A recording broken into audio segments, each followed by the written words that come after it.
Muraho ni 𝙤𝙙𝙖𝙗𝙞𝙣𝙜 kandi ni iby'agaciro kuri jye kubana namwe hano uyu munsi.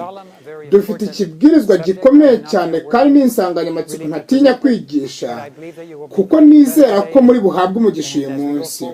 Uko tuzakomeza kandi ndizera ko amajwi menshi ku isi yose azahererekanya ubu butumwa, kandi muzabwumva mu byerekezo byinshi bitandukanye. Mbere y'uko tubumbura ijambo ry'Imana ngo twige ibi bintu, dukeneye gusenga ngo Imana ituyobore kandi iturinde kugira ngo ijambo ryayo ryumvikane atari urivuga, ahubwo Umwuka Wera yitangira ubutumwa bwe. Nimwifatanye nanjye mu isengesho. Data wo mu ijuru, urakoze cyane ko turiho mu gisekuru cya nyuma. Urakoze ko turi abahamya b'ibyaduka byo muri iyi minsi y'imperuka, kandi ko uri muhishura umurongo ku murongo nk'uko ibyaduka bitera. Urereka abantu ibirimo bibaho, uko basobanukirwa ibibaho, kwitegura ibiri imbere, kwitegura gusigwa k'umwihariko no gushyirwaho ikimenyetso n'ijwi rirenga. Mbega ukuntu dukeneye umwuka wawe wera. Dutegura imitima, uduhanagureho gukiranirwa kose kandi dusukire Mwuka Wera igihe tubumbura Bibiliya, maze tukaganira ku byaduka kugira ngo tube abanyabwenge, kandi abanyabwenge bazabimenya ariko ababi ntibazabimenya. Turashaka kuba abanyabwenge kandi dukeneye Umwuka Wera ngo atumurikire. Uduhe ubwenge uyu munsi, kuko ibyo dusabye byose biduhaye utizigamye. Urakoze. Nongeye kubasuhuza kandi nitwa 𝙤𝙤𝙖𝙗𝙞𝙣𝙜. Mfite ubwoba kuko iki cyigisho kirakomeye cyane kurusha ibyo nigeze kwigisha byose, kandi nzi ko kizagira ingaruka zikomeye. Kiravuga urugi rwenda gukingwa vuba cyane ku bantu bategereje kugaruka kwa Yesu Kristo. None ikibazo ni iki? Mbese uriteguye? Kandi icyo nshaka kuvugaho ni ubutumwa bwihutirwa bugenewe iki gihe tubayemo. Mbere y'uko dutangira, ndashaka kugira icyo mvuga. Ndashaka kugira icyo mvuga ku byo ngiye kwigisha. Icyo nshaka kuvuga n'icyo nshaka kubwira abantu ni uko mu mezi make yashize, kandi wenda ari no mu myaka mike ishize, ariko cyane cyane muri aya mezi ashize makeya, hari ibyo Uwiteka yanyeretse arabinsobanurira, kandi ambwira ko bigomba kubageraho, ko ngomba kubibabwira abategereje kugaruka kwa Yesu Kristo bose, abumva iby'ubuturo bwera, ko ngomba kubabwira ubutumwa kugira ngo bamenye ko hariho igihe cyo kwiga ijambo ry'Imana no gusenga no kwitegura. Ngiye kugaragaza ibigereranyo byo mu mateka, ngaragaza abakinnyi b'ingenzi bagize uruhare muri ibyo bigereranyo by'ahashize tubigereranye n'ubu ngubu. Imana yanyeretse mu buryo bw'umwihariko yuko ibintu byabayeho kera bizagaruka, bikongera bigasohora mu buryo nk'ubwo byabayemo, kandi abantu b'Imana bakeneye kumenya ibyo bintu kugira ngo bitegure. Hari rero ibyo ntarimo nshaka kuvuga, kandi nzi ko hari abazavuga ko ndimo nshaka kuvuga ibyo nababwiye ko ntashaka kuvuga mu by'ukuri. Ntabwo rero nshaka kuvuga ubutumwa bushyiraho amatariki. Ntabwo nshaka kuvuga kandi ibintu runaka bigomba kuzabaho ku munsi runaka cyangwa se mu kwezi runaka, ahubwo ndavuga ibyo Kristo yadusabye kuvuga, ko ari hafi kandi kageze ku rugi. Kandi ndemezwa ko dukwiriye kubyitaho, kuko nabyemejwe nanjye nyuma yo gusenga cyane, ndetse n'umupasitori nawe wakoresheje ibindi bihamya bitandukanye agera ku mwanzuro nk'uyu wanjye. Abo dukorana ndetse n'inshuti zanjye bemejwe ibyo ngibyo mu nzozi no mu mayerekwa, barebye birimo bibaho. Nanjye rero byatumye nkora ubushakashatsi. Reka nongere mbabwire ko ntarimo nshyiraho amatariki, ahubwo ndashaka kuvuga ko ageze ku rugi, kandi icyo ni cyo Uwiteka ashaka ko dukora. Turaza kubona mu cyigisho ko Uwiteka ashaka yuko abantu bamenya ko ageze ku rugi, kandi ko hari urugi rugiye gukingwa. Abana b'Imana bakaba bagomba kwitegura ikigeragezo giheruka kugira ngo batazatungurwa. nyabuneka ibyo mbanje kubibabwira ko ntarimo nshaka gushyiraho amatariki, ahubwo ndashaka gushyiraho ibigereranyo by'ibyabaye kugira ngo turebe ko twegereje kugaruka kwa Yesu Kristo, naho ibindi by'Uwiteka azabidusobanurira, azabiduhishurira. Kandi nanone ntabwo ndimo nsimbarara cyane kuri ibi ndimo nigisha, ariko ntabwo nareka kubabwira ibyo nabonye, ibyo numvise, n'ibyo nitegereje, n'ibyo nemejwe.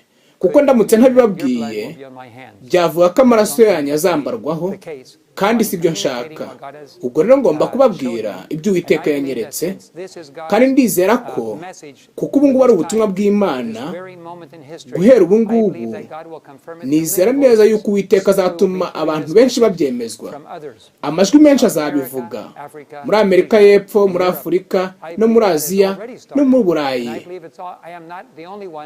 Kandi nzi ko atari jye jyenyine wageze kuri uyu mwanzuro, nzi abantu bandi bagera kuri 3 ndetse no kuri 4. Kandi nzi ko Uwiteka azagira ubutumwa ubwagutse cyane bukagera ku bantu benshi. Reka rero dukomeze n'ubu butumwa, ariko nashaka kubanza kuvuga icyo kintu kugira ngo cyumvikane. Kandi nzi ko nubwo maze kukivuga, nzi ko hari benshi bazakomeza mu by'ukuri kuvuga ko nimo nshaka kuvuga icyo nababwiye ntarimo mvuga. Nibigenda gutyo uzabyereka Imana mu masengesho, nawe akwereke ukuri kwabyo. Ariko nk'abarinzi ku munara tugomba kuvuza impanda igihe hariho akaga. Muri Ezekiel 3:17-18, mwana w'umuntu, nakugize umurinzi w'inzu ya Isirayeli, nuko wumva ijambo ryo mu kanwa kanjye, ubumvisha ibyo mbaburira. Numbwira umunyabyaha gupfa kuzapfa, ntumuburire. Uwo munyabyaha azapfira mu byaha bye, ariko ni wowe nzabaza amaraso ye. Dufite rero inshingano, kandi buri Muadventiste wese w'umunsi wa karindwi afite inshingano. Ukangutse wese kandi ureba ibiriho yo kuvuza impanda. Ariko hari akaga, kuko mu Isirayeli ya kera abantu baretse kuvuza impanda. Abantu b'Imana ntibaburirwa, banze kuvuga, banga no kumva, kandi ntibanareba n'ibirimo bibaho. Iyo turebye muri Yesaya 56:10-11, abarinzi be n'impumyi bose ntacyo bazi, bose ni nk'imbwa z'ibiragi zitabasha kumoka. Bararota bakaryama, bagakunda guhunikira, ni koko n'imbwa z'ibisambo zidahaga nta bungeri, n'imbwa zitabasha kumoka. Hari abantu benshi bameze gutyo, babarinze ariko badashobora kumoka ku mpamvu nyinshi. Banga gutakaza akazi, bakanga ibyo abantu bazabavugaho bibi, ariko amaraso y'abantu azababarwaho, kandi Uwiteka azabibashinja. Rero ntabwo nshaka ko hari amaraso y'umuntu azambarwaho. Ndashaka kubona abantu bose bakizwa kandi bakitegura kubw'iki cyigisho. Ntabwo ari uko jyewe nabivuze, ahubwo no Uwiteka ari we wabivuze. Kandi nta gitangaje ku bantu bari maso, kuko hari imirongo yo muri Bibiliya igaragaza neza icyo Uwiteka ashaka ko dukora. Urugero Mose 3:7, ni ukuri Uwiteka Imana ntizagira icyo ikora itabanje guhishurira abagaragu bayo b'abahanuzi bihishwe byayo. Ni iby'ukuri ko nta kintu Uwiteka azakora. Ubwo buri gihe cyose rero Imana izatanga umuburo ku bantu bayo, kandi buri gihe cyose ntishaka ko hari igihe kizadutungura niba dukangutse. Kandi no mu Rwambere rw'Abanyakorinto niko havuga mu gice cya 5:4, ariko mwebweho bene data ntimuri mu mwijima ngo uwo munsi uzabatungure nk'umujura. Ntabwo Imana ishaka ko tuzatungurwa, keretse niba turi mu mwijima. Kandi nanone muri Yoweri 2:28 ngo hanyuma y'ibyo nzasuka umwuka wanjye ku bantu bose, abahungu banyu n'abakobwa banyu bazahanura, abakambwe banyu bazarota, n'abasore banyu bazerekwa. Turi mu gihe kandi Uwiteka arimo atanga amayerekwa ndetse n'inzozi ku bantu bose, yaba bato n'abakuru, kuko ari isezerano. Ndetse Ellen White nk'intumwa y'Imana mu gihe yabayeho gikomeye cyane, yahawe ubutumwa bwa gihanuzi bukomeye buturutse mu ijuru.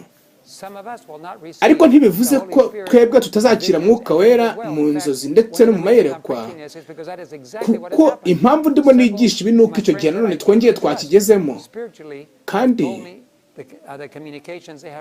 inshuti zanjye zibana n'Imana zamaze kumbwira amayerekwa zagize ndetse n'inzozi, ndetse n'abayisilamu ubwabo hari byinshi barimo berekwa bashaka Imana mu by'ukuri batayiryarya. Ubwo rero ibyo byose bibaye bigomba kugenzuzwa Bibiliya, twasanga byemeranya na Bibiliya tukabyizera. Mu Rwanda rw'Abakorinto 10:11 ibyo byabereyeho kutubera akabarore kandi byandikiwe kuduhugura twebwe basoreweho n'imperuka y'ibihe. Intumwa Pawulo iratubwira iti ikintu cyose cyabayeho hashize ni urugero tugomba kwiga kuko byandikiwe twebwe bariho mu minsi y'imperuka. Ntabwo rero bigomba kudutungura igihe ibintu birimo byisubiramo, kuko niyo mpamvu Imana idusaba kureba hashize kugira ngo turebe ibizisubiramo hazaza. Mariko 13:35 nuko namwe mube maso kuko mutazi igihe nyir'urugo azaziramo, niba ari nimugoroba cyangwa mu gicuku cyangwa mu nkoko cyangwa umuseke utambitse, atazabatungura ugasanga musinziriye.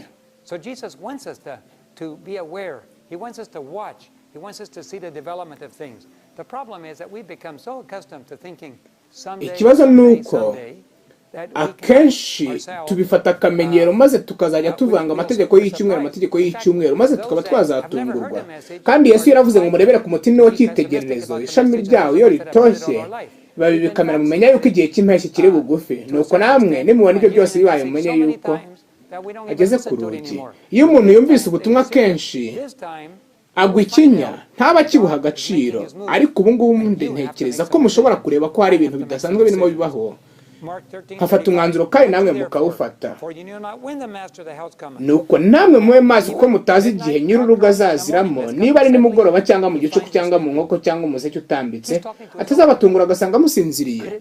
Urumva ko ari abantu b'Imana babwirwa kugira ngo batazasanga basinziriye. Abakobwa 10 tuzabareba, ariko n'urugero rw'ubwoko bw'Imana. Nubwo bafite amavuta mu matabaza ariko baracyasinziriye. Nubwo waba wariyeguriye Imana ushobora kuba ugisinziriye, uwo munsi ukazagutungura. Niyo mpamvu rero dufite abantu batanga ubutumwa bw'uko umukwe aje kandi ko tugomba kumusanganira. Urwa mbere rw'Abatesalonike 5:4 ariko mwebweho bene data ntimuri mu mwijima ngo uwo munsi uzabatungura nk'umujura. Ntabwo ari umugambi w'Imana ko twazatungurwa. Ariko se ninde wareba ibirimo bibaho akabimenya?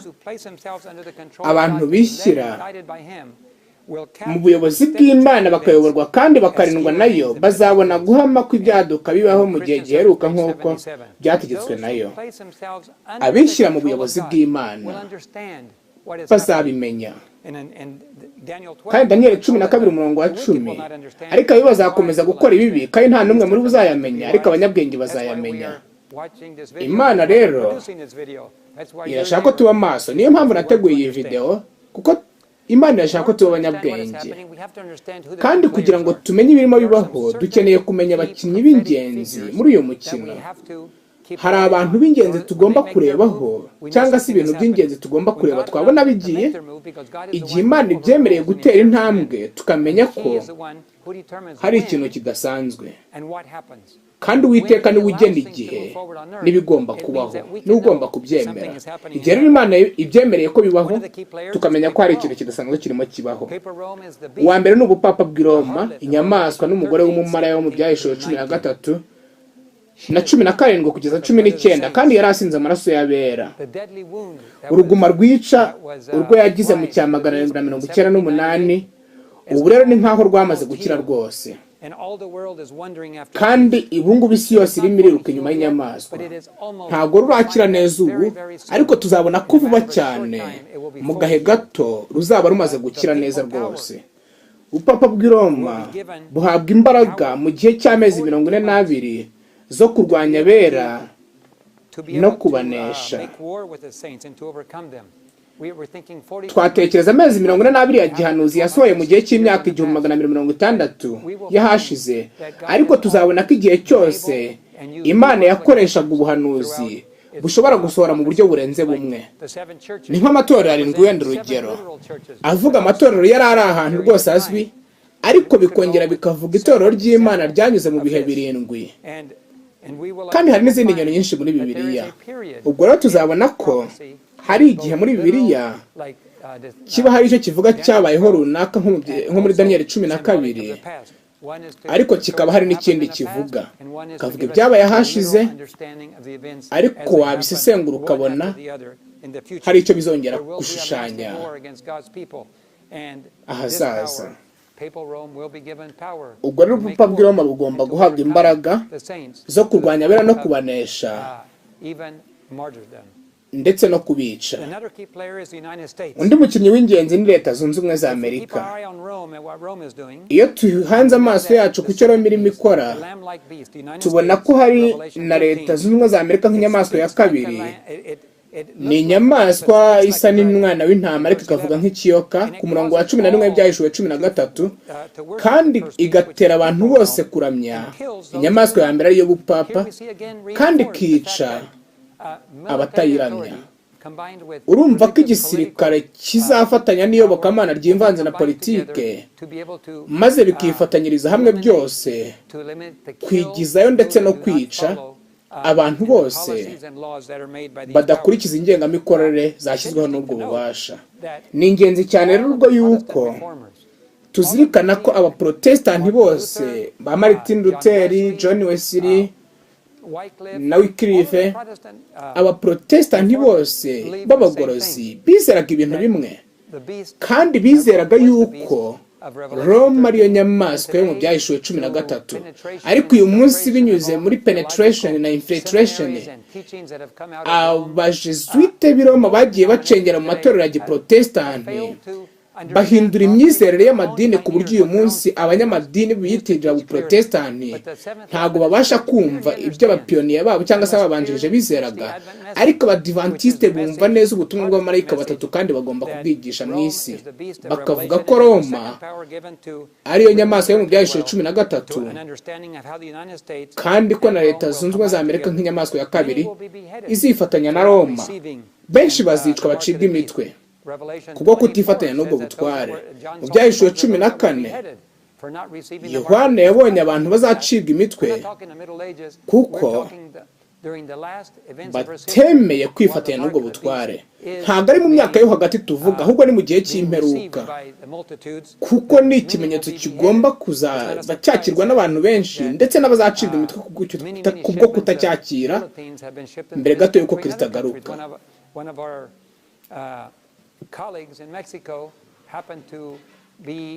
Hari ubuhamya bwinshi abagenzi bacu bo muri Mexique bafite,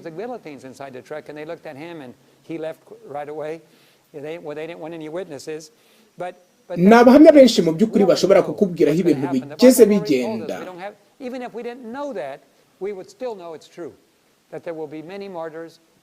Hari benshi bazicwa na Leta Zunze Ubumwe za Amerika ndetse n'ubundi butware bwo mu isi biciye mu bwiyunge bw'ubuprotestant n'ubugatulika. Hari igihe nshaka gusoma muri Testimonies volume ya 5 page 151 ngo ubuprotestant buzifatanya n'ubutware bw'i Roma bugahana ibiganza mu gusenga imyuka y'abapfuye kandi bugakandagirira hasi amahame y'itegeko nshinga ryacu. Igihe kizaba kigeze cy'umurimo w'akataraboneka wa Satani, kandi imperuka izaba yegereje.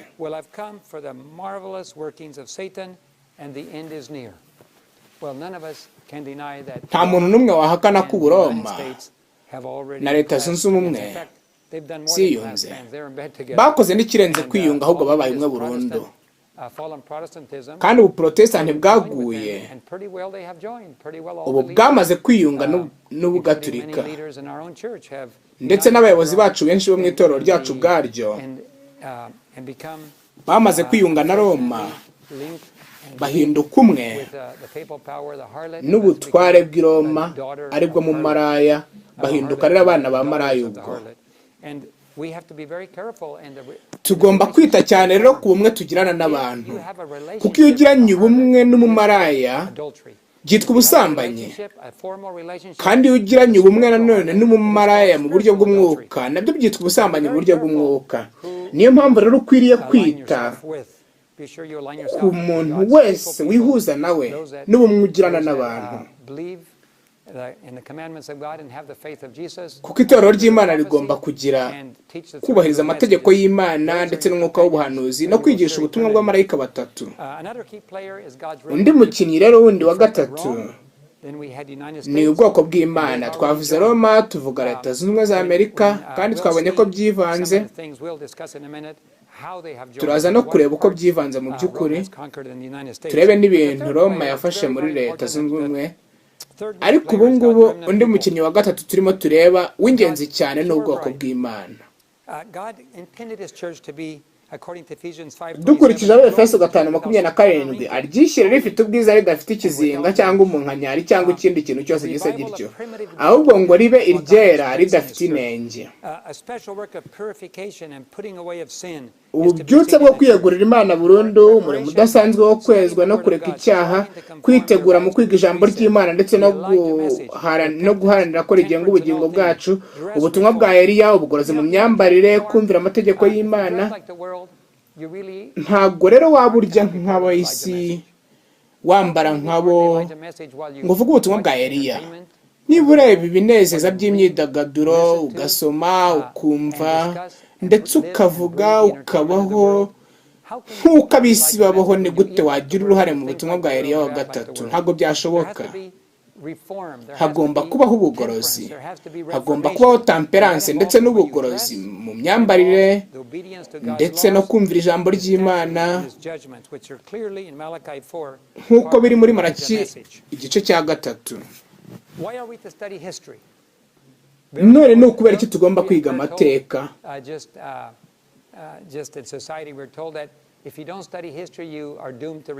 Hariho imvugo ivuga yuko iyo utize amateka uyasubiramo, kandi ibyo ngibyo niko bigenda. Kandi Pawulo yavuze ngo ibyo byabereyeho kutubera akabarore, kandi byandikiwe kuduhugura twebwe abasohoreweho n'imperuka y'ibihe. Ubwo rero intumwa ivuye mu ijuru yangaragarije byinshi. Ubutumwa bwe bwari ubu ngo amateka arimo arisubiramo. Ibyabaye nibyo bizongera kubaho. Biragaragara rero yuko umwuka w'ubuhanuzi nk'uko bivugwa, ibyabaye bizongera kubaho. Reka duhuze utudomo turebe ibyabaye hashize, maze tubigeranye n'ibirimo bibaho uyu munsi, maze twibaze ngo mbese haba hari aho bihuriye. Kandi mwibuke ko abatiga amateka bayasubiramo. Kandi ntabwo twiga amateka mu by'ukuri. Ni ikibazo, ariko abanyabwenge bazabimenya. Ni isezerano.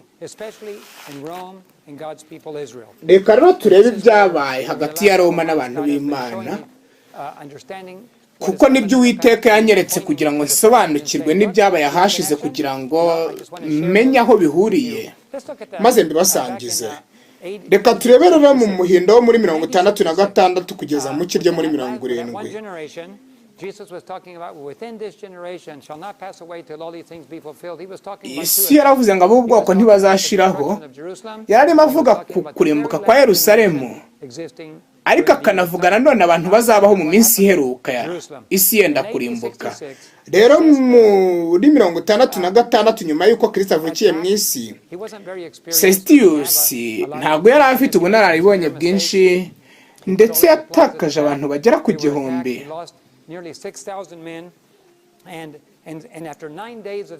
Maze rero mu minsi 9 yo kugota Yerusalemu, igihe yari amaze kuyigota yisubiriyeyo. Maze icyo kiba ikimenyetso intumwa zari zitegereje n'abantu b'Imana bose bari muri Yerusalemu kugira ngo bahunge. Igihe Roma yagendaga, abakristo bose bari bategereje icyo kimenyetso. Bahise bumva ko ari ikimenyetso Uwiteka atanze cyo kuva muri Yerusalemu, kandi nta mukristo n'umwe warimbukiye muri Yerusalemu. Igihe nyuma y'imyaka 3 n'igice Titus yazaga muri 70 akarimbura Yerusalemu. Ikintu gitangaje rero ni uko Sestius yaje muri 66, hanyuma nyuma y'iminsi mike Titus akaza kurimbura Yerusalemu nyuma y'imyaka 3 n'igice, guhera mu muhindo kugeza mu kiryo muri 70. Mu muhindo wo muri 66 muzi by'akaga kabaye kuntu abayuda batandukanye biciwe muri Yerusalemu urubozo kubera yuko bari baranze kumvira Uwiteka. Rero ibi ni ibyo Uwiteka yanyeretse byabaye ahashize kandi ambwira ko bigiye kuzisubiramo n'uyu munsi. Turaza kubigaruka ariko reka turebe ikindi Uwiteka yanyeretse. Ikindi ni Yerusalemu. Yesu igihe yazaga yicaye ku cyana cy'indogobe, abantu bakaririmba ngo Umwami Dawidi haleluya, yarahagaze ku musozi maze yitegereza Yerusalemu. Igihe yitegerezaga yararize cyane. Igihe izuba ryari kuba ryerekeza iburengerazuba kandi rikaba ritakigaragara ku majuru, umunsi w'imbabazi kuri Yerusalemu wari kuburangiye. Hagati mu cyumweru cya 70, mu cyumweru cya nyuma, imyaka 3 n'igice ishize, Yesu yagombaga gukoramo umurimo we. Haburaga iminsi mikeya kugira ngo abambwe. Hari ku cyumweru, habura iminsi mike ngo intama itambwe. Yagombaga kuba ari uba intama ya Pasika yagombaga gutanga muri iyo minsi mikuru. Kandi rero icyo gihe Yerusalemu yagombaga kuba imbabazi zirangiranye. Igihe habagaho umwiyerekano w'ibirori ku musozi w'imyelayo, byari bigishoboka ko Yerusalemu yakwihana, ariko ntago yihannye. Imana yakomeje kuyibabarira kugeza igihe batereye amabuye Stefano nyuma ya Kristo muri 34 ibyumweru 70 bishize, cyangwa se imyaka 490. Maze Yerusalemu ntiyabigifatwa nk'abantu b'Imana. Yerusalemu yibigaragara.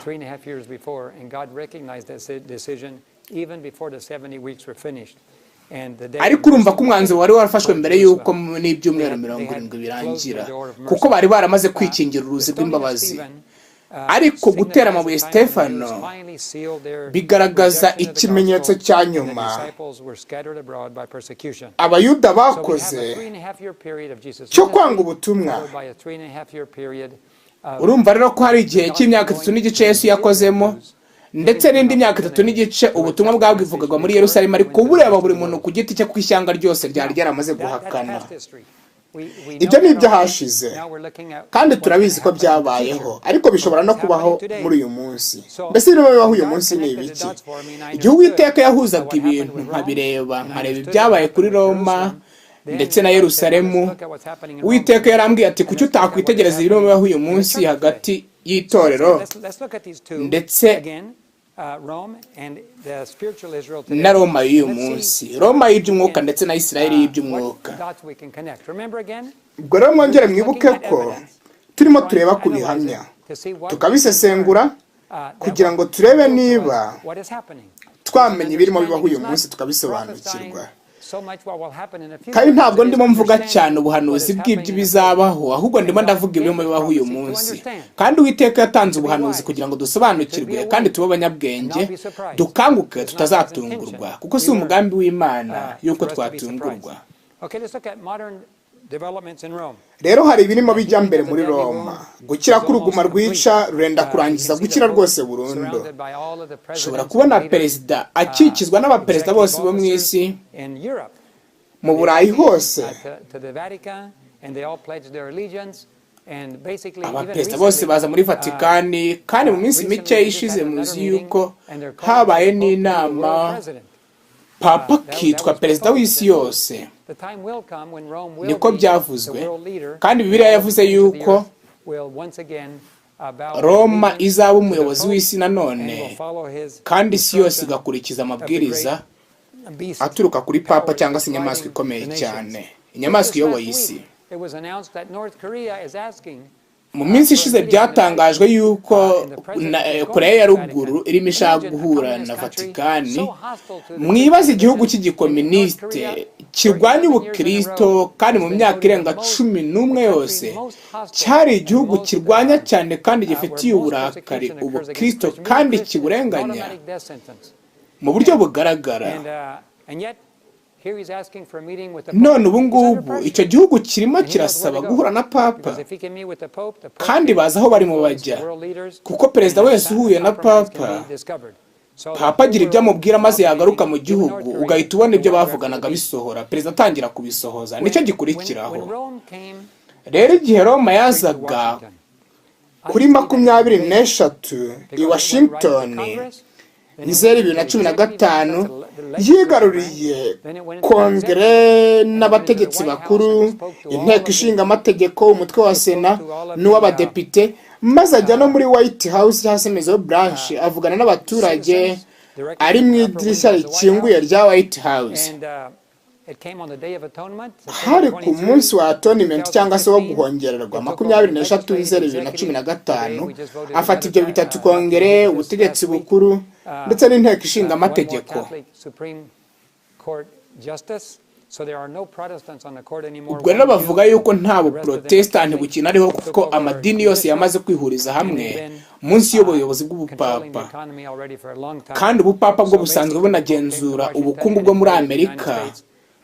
Ubwo rero papa yaraje cyangwa se Roma ifata leta zunze ubumwe za Amerika ihita yisubirirayo. Reka turebe noneho n'icyo itorero ririmo rikora. Reka turebe ibyabaye mu myaka mike ishize muri 2015 nari ndi muri iyo sesiyo y'inteko nkuru rusange muri San Antonio. Nkunda kujya muri iyo nama ngahura n'inshuti nyinshi ariko aho gutinda n'izo nshuti nemejwe n'Imana ko nafata igihe nkumva ibyarimo bibaho. Nicaye icyumweru cyose numva ibyahaberaga ariko igihe amaso yose yari atumbiriye gutora ibyo kweza abagore cyangwa se women ordination maze nyuma yabyo buri wese akigendera ni bake gusa bamenye ko hari ibyahinduwe mu mahame y'ingenzi twizera. Nyuma ya kimwe cya kabiri cy'icyumweru hari kuwa gatanu no kuwa gatandatu kandi rero dore ibyahinduwe nuko nyuma y'imyaka 150 twizeraga nk'itorero yuko umwuka w'ubuhanuzi ari isoko y'ukuri kandi ikaba ari isoko yahumetswe tugomba gukoresha kugira ngo ituyobore muri Bibiliya tubonemo ubuyobozi. Twizeraga umwuka w'ubuhanuzi nk'umuyobozi wa buri munsi uturinda kugwa mu binyoma bya Satani ndetse n'imirongo ikomeye tukawifashisha kugira ngo dusobanukirwe. Ariko muri iyo general conference hari ibintu bibiri bategurwa.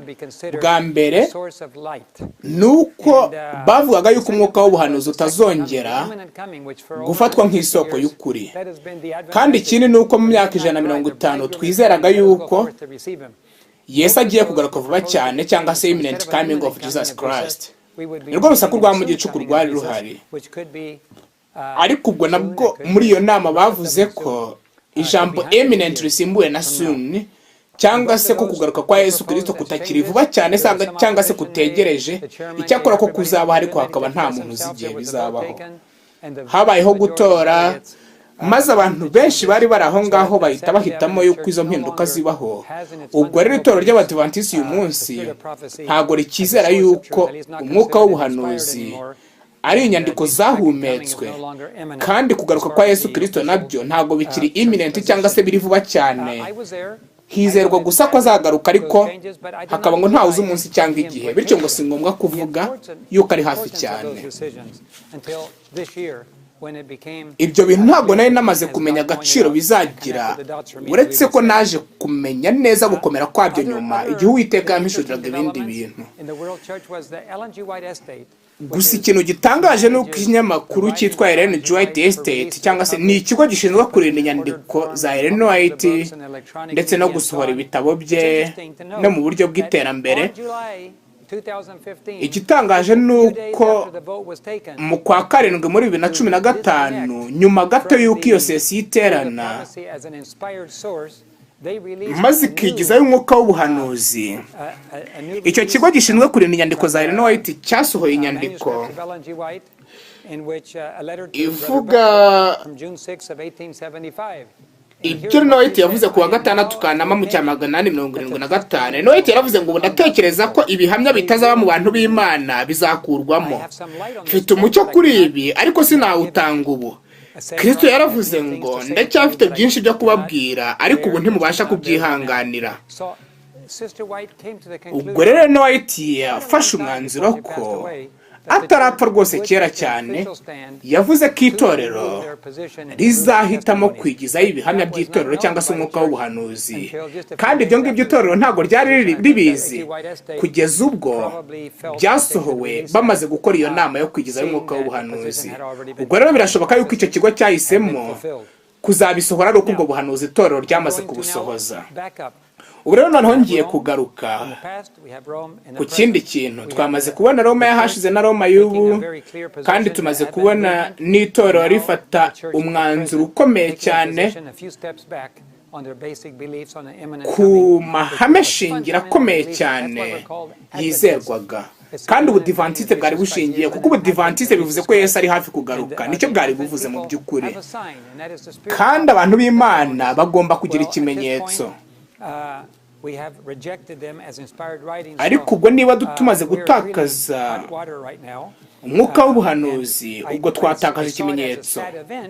Nabonye ari ibintu bibabaje cyane, ariko byarakozwe. Mu 2015 kandi mu kwa kabiri umuntu yarampamagaye arambwira ati David, ndashaka kugira icyo nkubwira, maze nanga kumwumva mu by'ukuri, ariko si uko nabyangaga ahubwo nuko nari impuze. Yarambwiraga ati mfite ubutumwa bw'Imana nshaka kuguha, ariko naramwumvise, kandi nawe ntekereza ko bijya bikubaho. Yarambwiye ati ndashaka gufata igihe kirekire ndi kumwe nawe.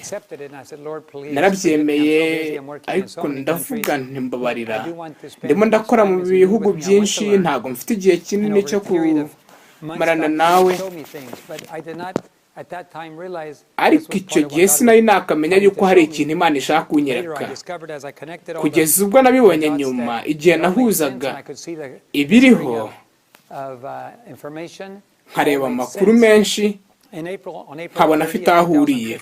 Rero nanone kuri 30 Mata 2015 nanone inshuti yanjye yakiriye umuganga wita cyane ku by'Imana kandi akagenzura ubuhanuzi abishishikariye, anakora muri byo, kandi anandika impapuro zemewe n'amategeko ku buhanuzi. Yaranyandikiye rero arambwira ati David, iri joro ryakeye narose inzozi kuwa 30 Mata 2015, ijwi ryambwiye ngo mu mezi 5 nzatunganya abahungu ba Lewi.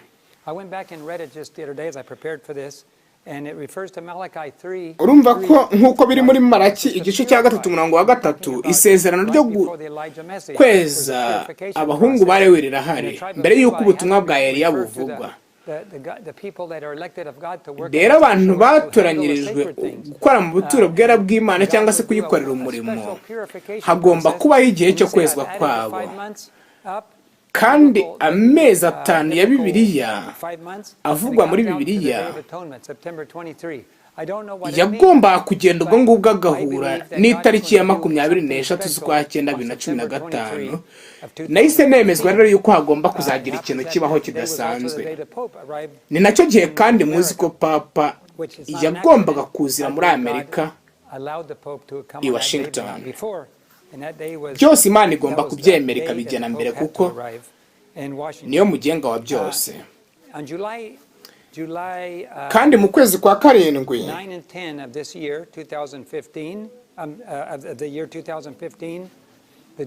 9 n'icumi, General Conference yafashe umwanzuro wo kwigizayo umwuka w'ubuhanuzi ndetse no kwigizayo kugaruka kuri hafi kwa Yesu Kristo. Ntekereza ko twabivuze, ntekereza ko nkanjye ntabwo nahindutse, kandi ibihumbi byinshi by'Abisirayeli ntibahindutse kuri ayo mahame, ariko itorero n'ubuyobozi bwaryo bwamaze gufata icyo cyemezo cyo kwigizayo umwuka w'ubuhanuzi, bakavuga ko atari inyandiko zahumetswe, kandi ko itakiri isoko y'ukuri.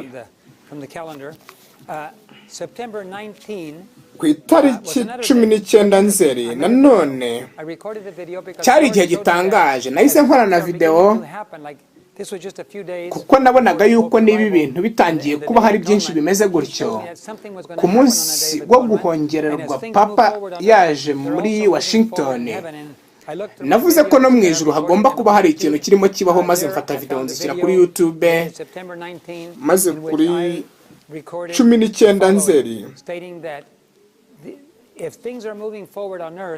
ndavuga nti ikintu tuzi kibera mu ijuru nuko hari urubanza kagenzuzi rwatangiriye mu bapfuye, kandi ubwo ikigomba gukurikiraho ni uko zikomereza mu bariho. Ubwo rero naravuze nti mube maso, sinavuga ngo ndabizi neza, tuzakomeza kureba no kwitegereza, ariko icyo nicyo nizera ko cyatangiye kubaho. Bamwe bemeranya nanjye, abandi bakabihakana, batoye icyumweru nicyo kizaba itangiriro ry'urubanza ku bariho.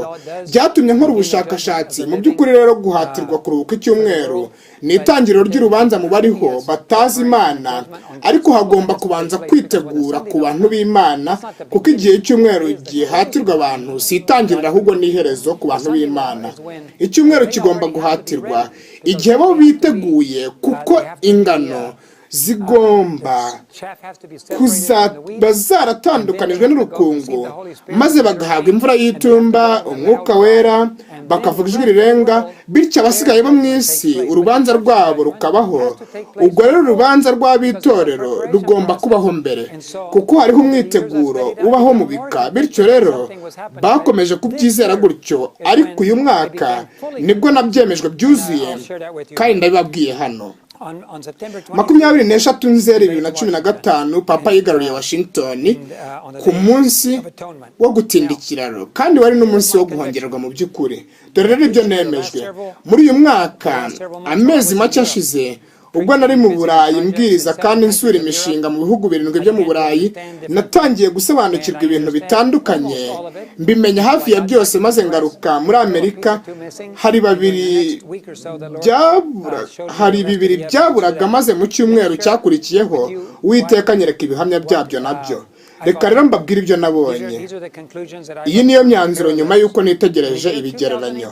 Mu mwaka w'2018 hari ibisa n'ibyabayeho igihe Roma yagotaga Yerusalemu mu muhindo wo muri 66 no mu itumba ryo muri 70.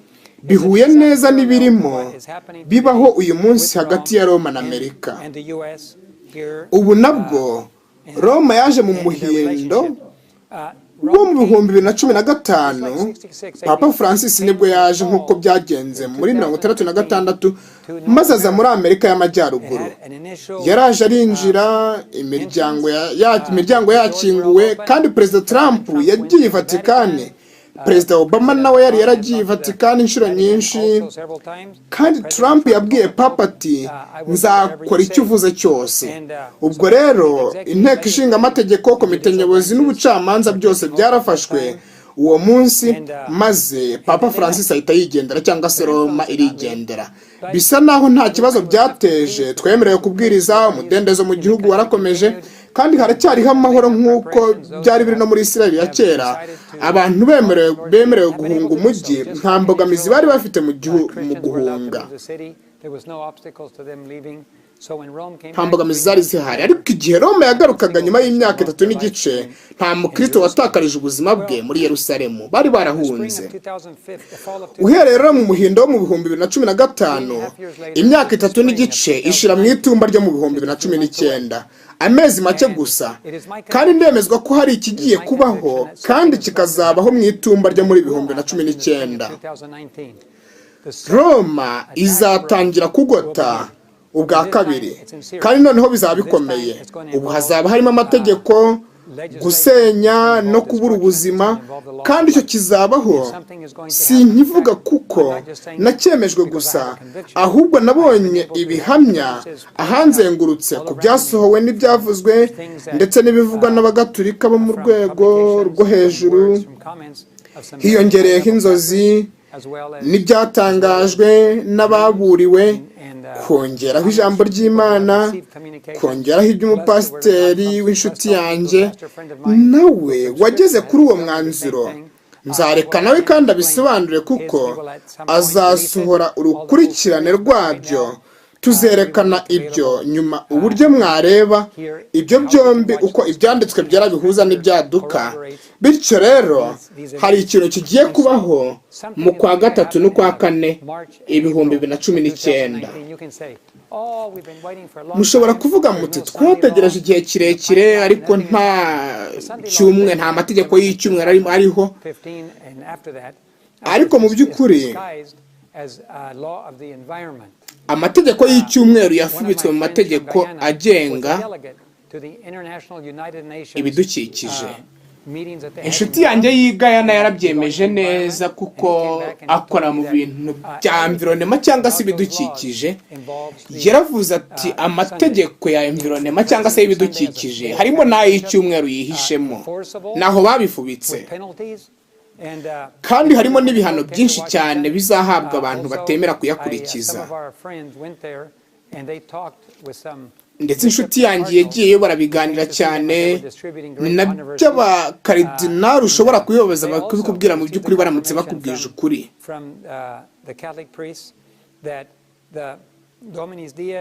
Ndetse na 𝙔𝙚𝙨𝙪 urwandiko rwa gishumba rwanditswe rwavugaga narwo kuri environment cyangwa se ku bidukikije, rwariyo mu mategeko menshi y'icyumweru. Ubwo rero icyo nicyo amategeko y'ibidukikije agendereye, ariko abantu ni impumyi. Ubu amategeko y'icyumweru nta kibura kugira ngo ashyirweho, harabura kuyahatirwa gusa, kuko umuryango w'abibumbye nawe wamaze kwemera uburyo uzahatira isi yose kuruhuka icyumweru. Hategereje gusa yuko Imana irekura imiyaga, kandi ndatekereza ko izayirekura mu mwaka utaha. Reka tuvuge ko bitabaye, twashimira Imana, twayishimira cyane. Gusa ibi ngibi nibyo Uwiteka yanyeretse, kandi narategereje kugira ngo mbibone. Ubwo rero ntabwo nshaka kumera nk'umupfu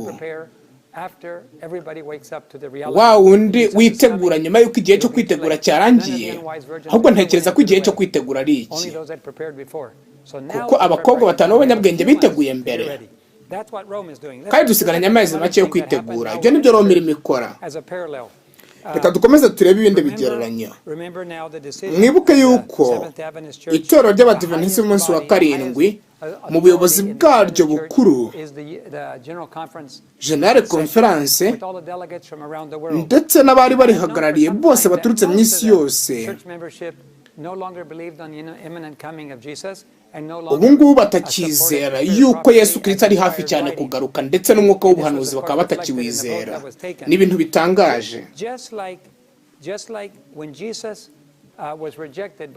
Kandi nk'uko Yesu yanzwe na Isirayeli muri 31 mbere y'uko Kristo avukira mu isi, nyuma y'uko Kristo avukira mu isi hashize imyaka 3 n'igice, hanyuma akarengane karatangira. Rero White ni nk'uko yavuze ngo ibihamya by'itorero ntibizagumana n'abantu. Igihari rero ni iki? Abantu b'Imana mu minsi iheruka bafite ikimenyetso kibaranga. Dukurikije ibyahishuwe, bitondera amategeko y'Imana, bakagira no guhamya kwa Yesu ari wo mwuka w'ubuhanuzi.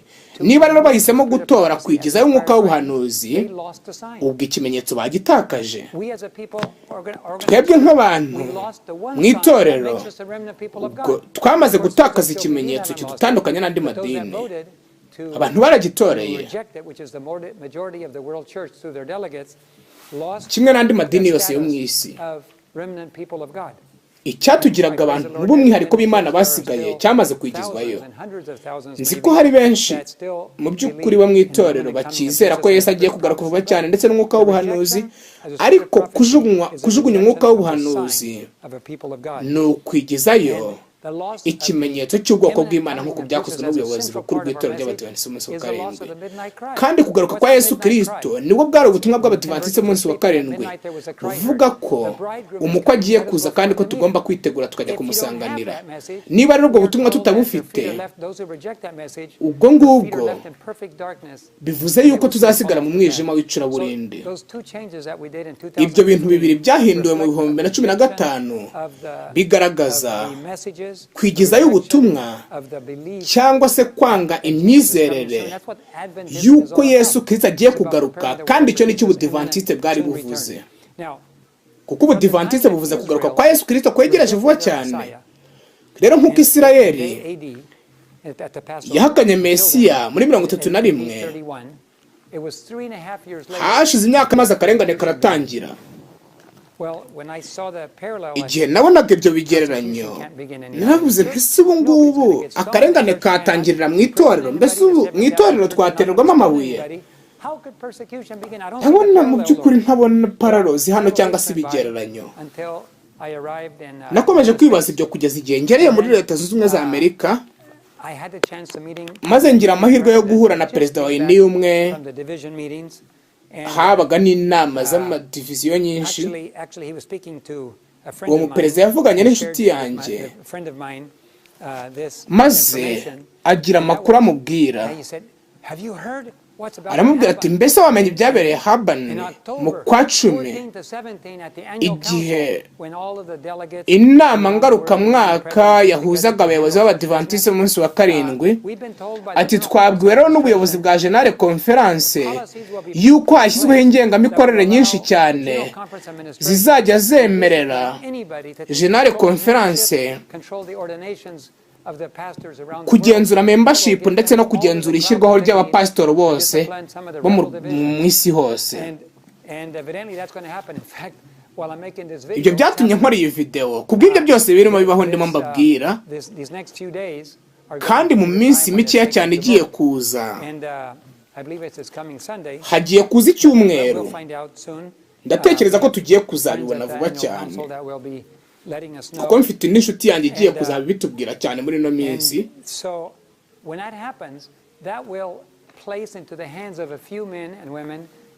Urumva ko ubushobozi bwamaze gushyirwa mu bantu bakeya cyane bwo kugenzura abantu benshi bo ku isi yose. Of the individual members, and the unions control the membership of the ordinations of the pastors, and that is as it should be. Uko niko bigomba kugenda. Byabaye decentralized,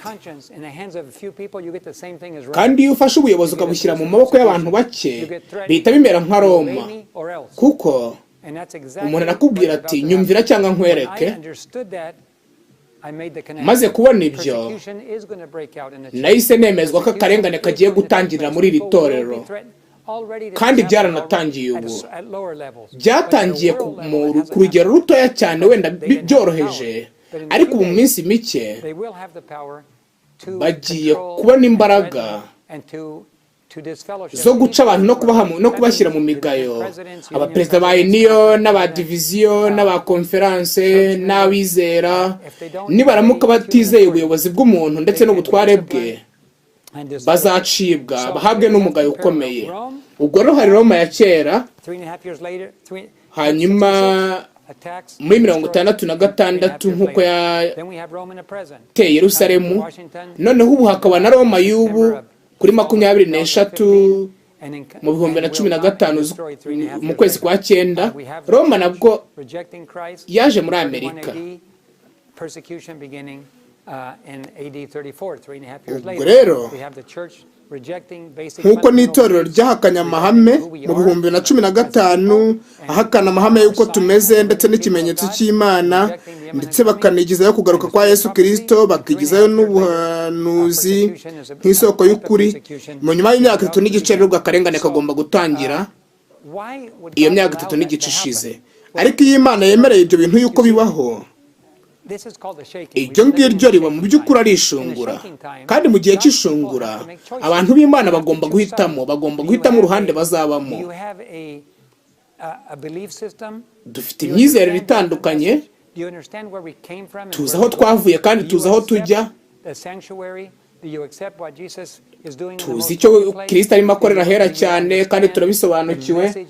Mbese tuzi ubutumwa dufite, tuzi misiyo yacu, tuzi ko Kristo yenda kugaruka, ariko hagomba kubaho igihe gikomeye cyane aho amatsinda abiri yose buri rimwe rirombereza mu nzira yaryo. Ubu biracyameze nk'ibivanze, ariko bigomba gutandukana. Mbere y'uko akarengane kaza, have to be able to be pulled up. abo bantu bagomba gutandukana bari muri ayo matsinda abiri. Bizangira no mu gucibwa ndetse no mu guhabwa umugayo bituma abantu bahitamo ati ndizera Imana cyangwa ndizera umuntu. Uko niko bigomba kugenda. Mbere y'uko akarengane kaza, buri wese agomba kuba ku ruhande rumwe cyangwa ku rundi, kandi amasaka n'ingano bigomba gutandukana. Imiryango izatandukana, kandi abantu benshi bo mu itorero bazakomezanya n'ubuyobozi bw'itorero, kandi abantu bake nibo nizera ko bazaguma ku Mana, kuko abo bantu kandi bazarokorwa, bazanamba ku Mana. Kandi igihe imiraba y'akarengane izaza, nk'uko Roma igiye gushyiraho amategeko y'agahato, hazahita habaho itegeko rusange mu isi yose, ku buryo rizatuma habaho kwicwa kw'abantu bose baryirengagiza cyangwa se banze kwemera ibyo abantu bavuze kugira ngo bizere ibyo Uwiteka yategetse. Ubwo rero ushobora kumva ntacyo bivuze, ariko ushobora guhitamo gukomezanya n'ayo mategeko y'icyumweru yihishe mu buryo bwinshi butandukanye, cyangwa se ukanamba ku ijambo ry'Imana. Ntekereza ko tugiye kugera mu bihe bikomeye cyane, kandi akarengane kagatangirira mu itorero ryacu, kikaba ari igihe cyo kugabanyamo abantu kugira ngo buri wese ahitemo uruhande ajyamo. Igihe amategeko y'umuntu agiye kwererezwa, umuntu wese agahitamo kumvira umuntu cyangwa se kumvira Imana, nibwo Imana rero izatanga na Mwuka Wera maze ijwi rirenga rivuge. Ntabwo nshaka ko hagira umuntu utandukana n'imiryango ye, kuko nanjye nsengera abana banjye, nkasengera abo dukorana ndetse n'inshuti zanjye. Ngira igihe cy'amasengesho mu by'ukuri, ariko igikenewe cyane ni uko tubanza natwe ubwacu tukanitegura, hanyuma iby'iyindi miryango bikaza nyuma. Niba kandi utizera ko hari ikintu kigiye kubaho, ubwo ushobora kutazitegura. Ariko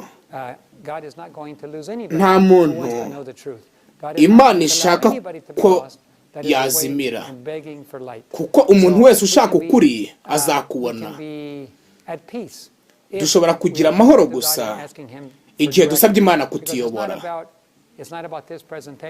Ntabwo ibi ngibi ari byo ndimo mbivuga, kuko Uwiteka azabibemeza mwebwe ubwanyu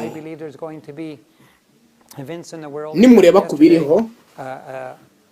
Kandi nzi ko mu minsi yashize amasoko yatangiye kugaragaramo ibihe bidasanzwe cyane. Nta kintu na kimwe kizatungura abantu, kuko bagomba kwitegereza ibiriho. Ariko mureke dukomeze. Urubanza akagenzuzi rwatangiye kuwa 22 Ukwakira 1844.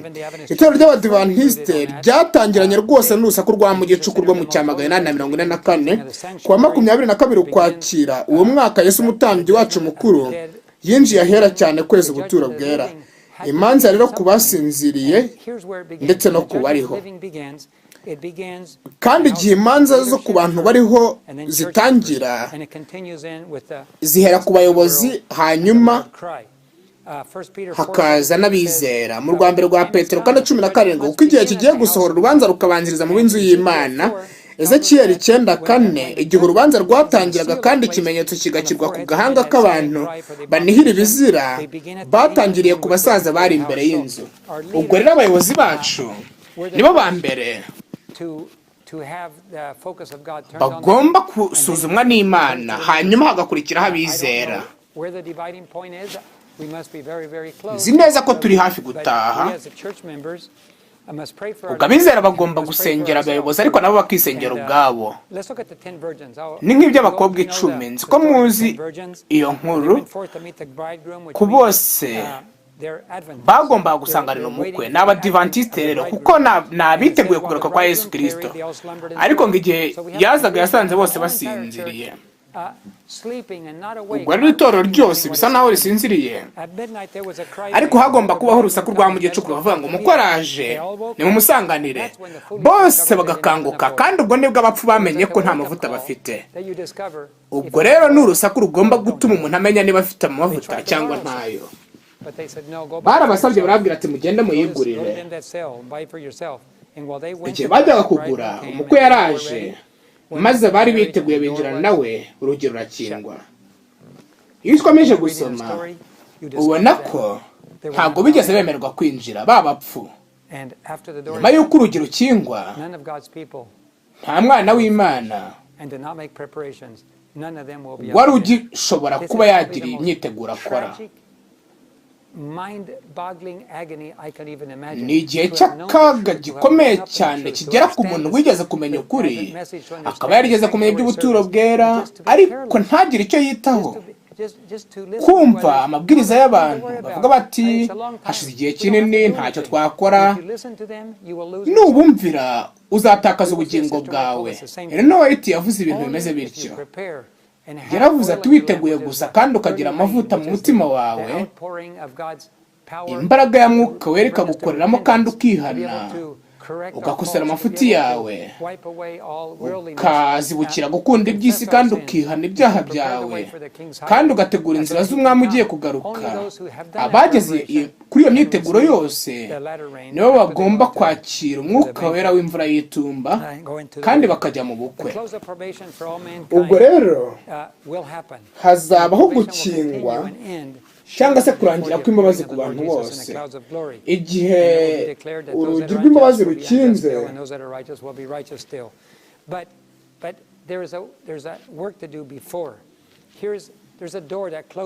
hari urugi rugomba gukingwa ku bana b'Imana, ndetse n'urugomba gukomeza kuba rukinguriwe abandi. ni muri 𝙤𝙖𝙗𝙞𝙣𝙜 paji na 82 ngo urubanza rurimbura rw'Imana ni igihe cy'imbabazi ku badafite amahirwe uyu munsi yo kwiga icyo ukuri ari cyo. hari abantu bagishakisha ibisubizo by'ibibazo bibaza ngo abo bantu Imana izabarebana impuhwe, umutima w'imbabazi wayo ukorweho, kandi ukuboko kwayo kuzaba kukiramburiwe gukiza mu gihe urugi ruzaba rwakinzwe ku badashaka kwinjira. ubwo rero hari urugi rukinzwe ariko rugakingurirwa bataramenye ukuri. igihe rukinzwe, nk'uko byagenze mu gihe cya Nowa, abari hanze bagumye hanze, abarimo imbere bagumamo imbere. niyo mpamvu ndi kwigisha ibi. ndabyigisha ndira cyane, nifuza ko mwakwitegura. niba mwiteguye mushimire Imana, kandi niba musinziriye nta kintu mwitayeho, nimukanguke nyabuneka, kuko dufite amezi makeya cyane yo kwitegura.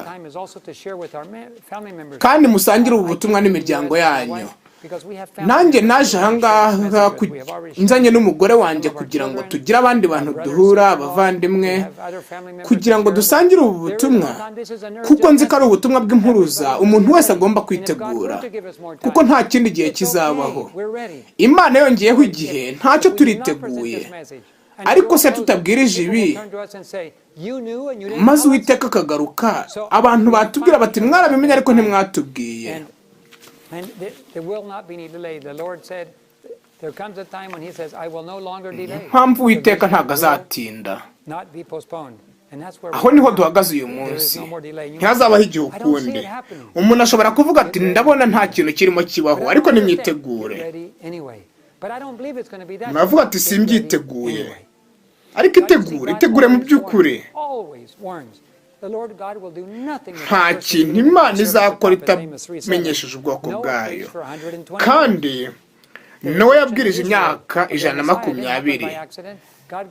kwinangira kwa Isirayeli, Daniyeli yahawe ubuhanuzi bw'ibyumweru 70.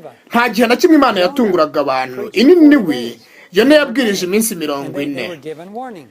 kandi mu mwuzure Nowa yabwirije imyaka 120. urubanza akagenzuzi rwabwirijwe imyaka 11 guhera mu cya 833 kugeza mu cya 844. kandi kugaruka kwa Kristo nako mbere yuko kugera, ijwi rirenga rigomba kumvikana mu isi hose, nk'uko amazi yuzuye mu nyanja niko ijwi rizakwira mu isi hose. nta kintu Uwiteka yakora atabwiye abantu. Igihe amazina yacu agezweho tugacibwa imanza nk'abantu bariho, ntabwo byadutungura. Bino bintu bigomba kuvugwa mu ndimi zose mbere y'uko urugi rukingwa. Ugomba kubanza ugahabwa amahirwe yo kwiyunga n'Imana. Nta kizagutungura. Ariko nibumvira abantu bavuga bati ubwo butumwa ntabwo ari ingenzi, Imana irimo iguha amahirwe, ibizakubaho n'ibindi. Uwiteka duha mubura iteka ryose mbere y'uko amazina yacu agerwaho. Inyandiko z'ibanze paje na 14 haranditswe ngo neretswe ko abasigaye batiteguye ibigiye kuba ku isi. Ubupfapfa bumeze nk'ibitotsi bwasaga n'uburemereye intekerezo za benshi mu bavuga ko bizera ko dufite ubutumwa buheruka. Marayika wangendaga iruhande yavuze n'ijwi rirenga kandi riteye ubwoba ati mwitegure mwitegure mwitegure, kuko umujinya ukomeye w'Uwiteka ugiye kuza bidatinze. Uburakari bwe bugiye gusukwa kandi buzaba butavanzwemo imbabazi. None ntimwiteguye. Ingabo nyinshi z'abamarayika babi zirabagose kandi bari kugerageza kwinjiza umwijima wabo uteye ubwoba kugira ngo mubashe kugwa mu mutego maze mufatwe n'umwijima wabo uteye ubwoba kugira ngo mubashe kugwa mu mutego maze mufatwe. Mwemerera intekerezo zanyu mu buryo bwihuse guteshuka ku murimo wo kwitegura no ku kuri kw'ingenzi kugenewe iyi minsi ya nyuma. Mu byaduka paje na 72 ngo ni umuburo ukomeye nk'itorero ko nta n'umwe muri 20 amazina yabo yanditswe mu bitabo by'itorero witeguye kurangiza amateka ye neza hano ku isi. Ntekereza ko ubu birenze umwe muri 20, ari nk'umwe ku ijana wenda cyangwa nabyo birenga. Biragaragara ko nta myiteguro ihari. Abantu ingingo y'ubuturo bwera nibwo baba bakiyumva ntabwo bayizi. Iby'icacumi n'amaturo ntabwo abantu bakibikora. Kandi mu bihugu byinshi nabayemo, mu bihugu birenga 100 byo muri Amerika y'Amajyaruguru, ushobora kubatiza ibihumbi 20 cyangwa 30, ariko si uyu munsi bari. Nta kintu bigeze bumva, nta nubwo bigeze bizera mu by'ukuri. Abo rero bazagerwaho n'ibyago 7, bazagerwaho n'akaga.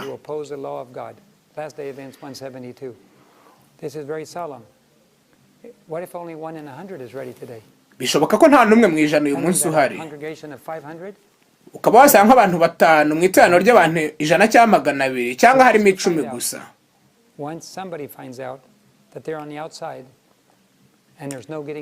Abantu benshi ntibarimo binjira. Ariko urusaku rw'imiborogo rwumvikanaga ahantu hose, abantu babwirana bati ni wewe wambujije kwakira ukuri kuba kunkijije iki gihe giteye ubwoba. Inyandiko z'ibanze paje 120 niho turi gusoma. Abantu bahindukiriye abashumba babwiriza babo babarakariye cyane kandi babitakana bavuga bati ntabwo mwatuburiye, mwatubwiye ko abatuye isi bose bazahinduka kandi mwateraga hejuru muvuga muti ni amahoro kugira ngo mutumare ubwoba twagiraga. Ntacyo mwigeze mutubwira cyerekeranye n'iyi saha, kandi n'abatuburiye ibyago mwavuze ko ari abaka n'abantu babi bashobora kuturimbura. Nabonye ko abagabura batigeze barokoka umujinya w'Imana. Ububabare bwabo bwari bukubye nk'ubwa 10 ubwo bayoboraga. Iyo wigishije abantu kugoma rero, ntubabwire iby'uko Yesu yenda kugaruka ngo babwire uti nimwitegura, ahubwo bakubaza ukavuga uti ibyo byose byamye biriho, nta gishya kiriho, nta sandero cyangwa amategeko y'icyumweru ariho mu birimo bitegurwa. Abo bantu bazarimbuka, kandi mu gihe cyo kurimbuka bazagusanga bakurakariye cyane. Bavandimwe banjye, ntimwizere umuntu, ntimwizere umupasiteri cyangwa umuyobozi wese. Nanjye ntimunyizere. Ntabwo wakwizera umuntu. Ugomba gusanga ijambo ry'Imana, Imana ikaba ari ikubwira. Reka rero nkora incamake y'ibikorwa bisobanurwa. Kuwa 23 Nzeri 2015, kuri uwo munsi wo guhongererwa, Yesu yatangiye igice cya 2 cy'urubanza kagenzuzi. Niko mbyizera. Yatangiriye ku bayobozi b'itorero kandi azasoreza kubizera. Buri mwizera wese ibyo birangire nyuma y'imyaka 3 n'igice izashira mu itumba ryo mu mwaka w'ibihumbi 2019. Ibyo nibyo nizerage. Can I say that I know without mbese navuga ko mbyizeye neza oya Can I say that this is mbese navuga ko ibi ngibi ari byo bigomba kubaho oya niko mbyizera gusa That's what I believe. ibyo nibyo nizera kandi nibyo ndimo ngenderaho ni nabyo ndimo mbwiriza ariko ntabwo ari aho nshingiye burundu ku buryo navuga ngo ndabizi neza nawe uhitemo ukurikije uko ubanye n'Imana. Icyo ndimo mvuga ni urugi rwenda gukingwa, kandi nyuma y'uko mvuganye n'umupasiteri w'inshuti yanjye tutari twarigeze tuvugana mbere cyane, nawe wakoze ubusesenguzi agendeye ku gitabo cya Daniyeli, yahise agera kuri ibi. Mukagenda baha link ku buryo mushobora kuyifashisha mukabireba, kandi no muri Bibiliya ubwayo ushobora kujyamo ukabona yuko ibi ngibi birimo bibaho. Ikindi cya kabiri, kuwa 23 Nzeri 2015 Roma yigaruriye ububasha bwose bwa Leta Zunze Ubumwe, inteko ishinga amategeko, ubutegetsi ndetse n'ubucamanza, kandi isanzwe itegeka ubukungu. Itegeko ry'icyumweru mu ishusho y'amategeko agenga ibidukikije ryamaze gushyirwaho kugeza muri uku Kuboza cyangwa se kwa 12. Imigambi ya Roma yose irabirangiye, maze mu itumba ryo muri 2019 iryo tegeko rizatangira kurwanya bikomeye itegeko ry'Imana n'abantu bayo. Ni nyuma y'imyaka 3 n'igice. Kandi nimara kubaha ibyo nababwiye pasiteri mugenzi wanjye yashyize ahagaragara, muzabona ibisa n'ibi ngibi mu by'ukuri. Muzabona ko Yesu yenda kugaruka. Nta gihe kikiriho, umukwe araje. Ni igihe cyo gusohoka kumwitegura, kumusanganira.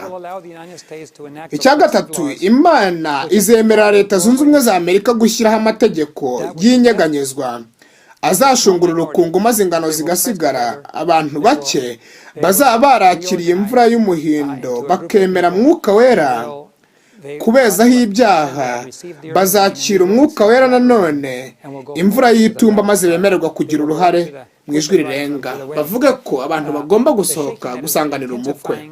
Icya kane, ishungura ryakomeje gufata intera guhera kuri sesiyo yo muri Nyakanga 2015 yakozwe n'inteko nkuru rusange, kandi abayobozi batakiyoborwa na Mwuka Wera bakomeje kugirira urwango rukomeye cyane abakigendera mu kuri kw'iki gihe kandi bakakubwiriza. Biragaragara ko hari ibintu byahindutse cyane muri iyi myaka 3 n'igice. Ibizira byose byaje mu itorero, gukunda iby'isi. Mu by'ukuri biratangaje cyane kandi birababaje. Abantu rero batiyoborwa na Mwuka Wera b'abayobozi b'itorero bagomba kugira urwango rukomeye cyane abakigendera mu kuri kw'iki gihe kandi bakanakubwiriza. Abo bayobozi gito barinda ibinyoma kandi bagashyira imbere gukunda iby'isi. Icya gatanu, igikorwa cya nyuma mu ishungura kizaba ari ubwoko bw'akarengane, aho umutimanama w'abapasitori n'abizera uzashaka kuyoborwa binyuze mu gutera abantu ubwoba, birimo kubirukana mu kazi no kubaca mu kubaha umugayo, bikozwe n'ubuyobozi bw'itorero ry'Abadiventisi umunsi wa 7. Kandi ingengamikorere nshya zemera ibyo bintu zashyizweho mu nama ngarukamwaka yabereye muri Michigan muri 2018 mu kwezi kwa 10.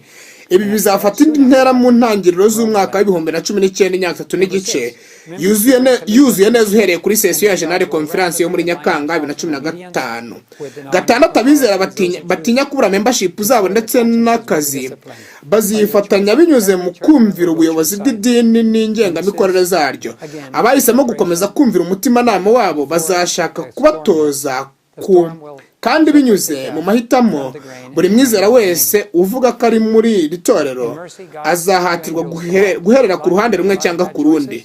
Uko niko bigomba kugenda, maze amatsinda agahita yitandukanya vuba cyane ku bw'iryo nyeganyezwa, maze nyuma yaho umurama uzashiraho imbuto nziza zigumeho. Lote abamarayika baramusanze bamubwira kuva muri Sodomu, kandi n'uyu munsi niko bigomba kugenda. Nimuhunge mudapfa. Niba utaritegura uyu munsi hunga, mbere yuko akaga kaza nyabuneka hunga. Ubupfapfa bw'isi burimo burasinziriza ibyumviro byanyu. Icyaha bisa naho kitaneshwa kuko mwahumishijwe na Satani. Urubanza rw'Imana rurenda kugera ku isi vuba cyane. Hunga udapfa niwo muburo utangwa n'abamarayika b'Imana.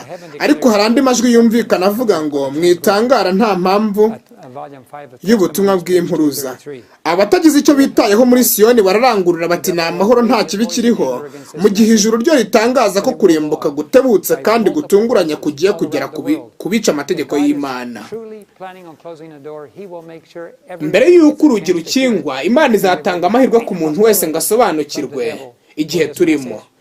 Ariko Satani nawe afite umujinya mwinshi kandi azakoresha imbaraga kugira ngo abuze abantu kumva ubwo butumwa, kuko atinya ko abantu bakwitegura. Nta muntu kandi n'umwe wo muri twe wari witegura. Garukira Imana urugi rugikinguye, maze wihane ukomeje ibyaha byawe, wihane kandi intege nke ndetse no gutsindwa. Saba Imana kukwezaho gukiranirwa kose no kwikunda kose. Saba kandi amavuta ariyo Mwuka Wera. Sengera abo ukunda kandi ubigisha aho igihe kigeze. Fata igihe uruhuke, wige ibyanditswe byera kandi usenge ndetse n'utuntu duto n'ingenzi. Niba mu mujyi uvemo, injira kandi mu murimo wo gukorera abandi nyuma y'igihe gito, kandi saba Imana igutsindira ubwoba bwose. Itegure, ntutinye, Imana izakwigisha. Saba gusohozwa amasezerano. Tangira ubu ngubu, Imana izagukomeza, kandi amasezerano y'Imana arahari, wowe yizere. Itegure, itegure, itegure.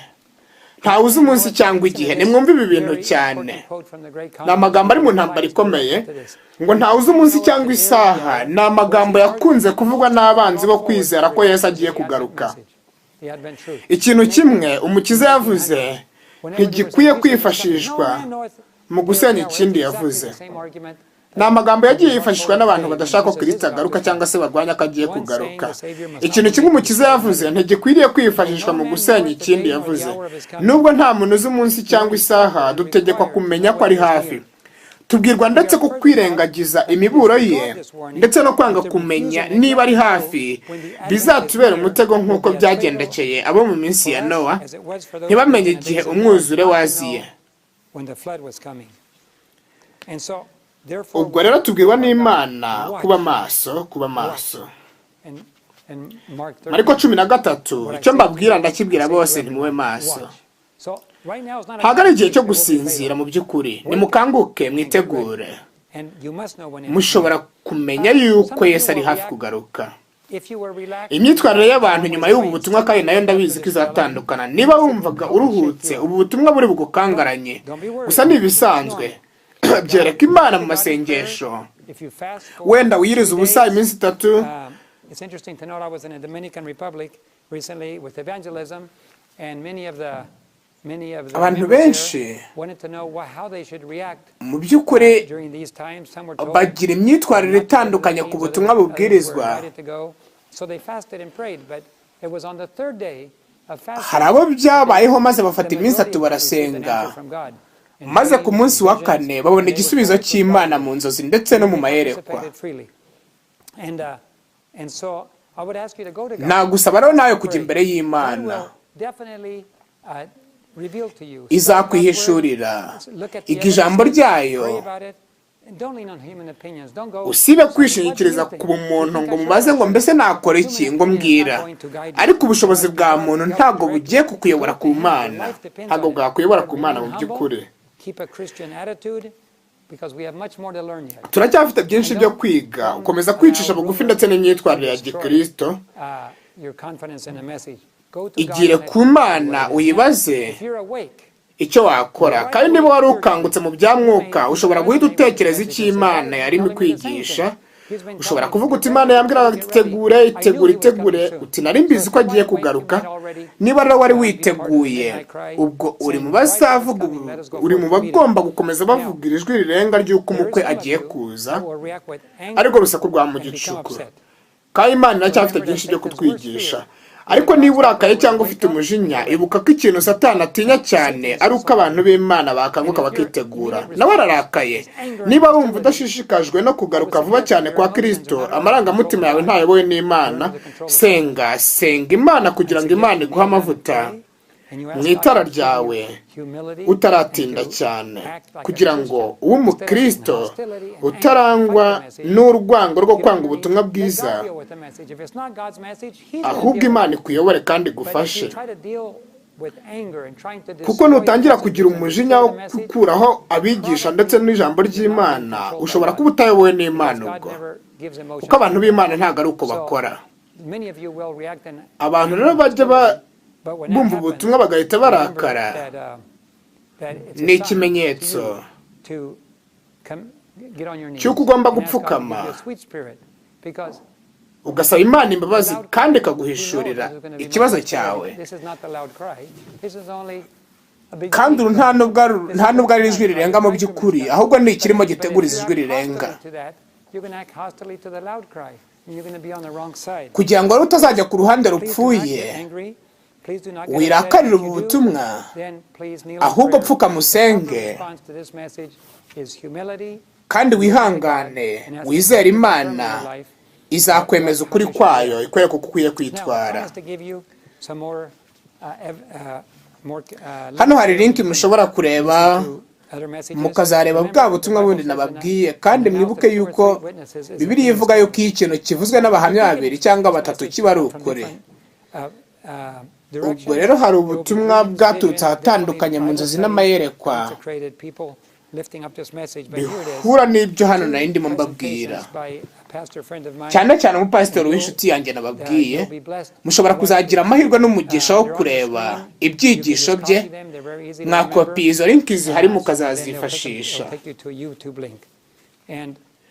Icyanyuma rero, umunsi mukuru wamaze gutegurwa, reka dukore umurimo dushikamye. Njye ndashaka kujya mu rugo, kandi Yesu yaraduteguriye cyane. Abantu baravuga bati Yesu yaratinze, ariko se ni ukubera iki? Ni uko akunda abantu be cyane, ntashaka ko hagira umuntu n'umwe urembuka. Ariko igihe cyarashize, igihe kirageze rero kugira ngo Imana igire icyo ikora. Niyo mpamvu irimo ituma ubu butumwa bukugeraho kugira ngo bwumve, kuko vuba cyane arashaka kutujyana mu birori bikomeye by'umwana w'intama. Arimo arashaka umugeni we, ashaka kuzajyana mu ijuru, kandi ashaka kuzajyayo nambaye ikanzu yera ariyo gukiranuka kwa Yesu Kristo. Nawe yishaka kugira ngo yeze imibereho yawe, kugira ngo amazina yacu nagerwaho mu bitabo byo mu ijuru tuzasangwe tutagira ikizinga. Imana ibaha umugisha, kandi nzabasengera, kandi Imana ibaha amahirwe yo gusengera ibi, kugira ngo nimwiga munasenga Imana izabibemeze. Nizera ko Yesu agiye kugaruka vuba. Imana ibaha umugisha.